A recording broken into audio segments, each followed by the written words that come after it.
In today's video, I'm going to teach you how to make links open in a new tab or window in WordPress. This may seem like a small detail, but it's actually a really important skill that can greatly improve the navigation experience on your website. By opening links in a new tab, your visitors can explore additional content without losing their place on the original page. Whether you're sharing blog posts, resources, or external websites, this simple trick helps keep people engaged and encourages them to stay on your site longer. Let's go through the process step by step so you can start using it today.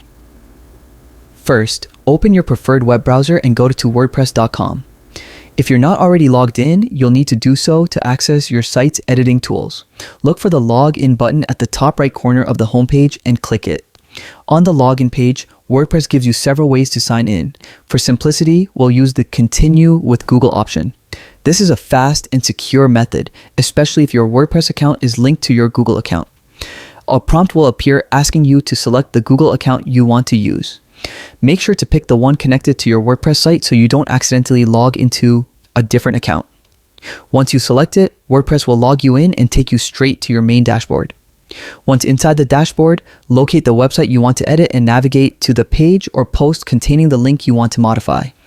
This could be a blog post, landing page, or any other page where you've added links. Scroll through your content or use the search function to find the exact link. Now, here's the key part. To make a link open in a new tab, click on the link to select it and then look at the link settings in your WordPress editor. You'll see an option labeled Open in New Tab. Toggle it on. This instructs the browser to open the link in a separate tab, keeping the current page open in the original tab. Using this feature is especially useful when linking to external websites or additional resources. It helps prevent visitors from leaving your site entirely and encourages them to come back once they've finished exploring the linked content. After you've enabled this option for your links, make sure to save or update your page so the changes take effect. And that's it. By following these steps, you've learned how to make links open in a new tab or window in WordPress. This simple adjustment can significantly improve user navigation, enhance the browsing experience, and keep visitors engaged with your content longer. Small changes like these can make a big difference in how professional and user-friendly your website feels. I hope this guide was helpful and that you now feel more confident managing your WordPress site. Stay tuned for more practical tips and don't forget to like and subscribe for future tutorials. Happy WordPress using!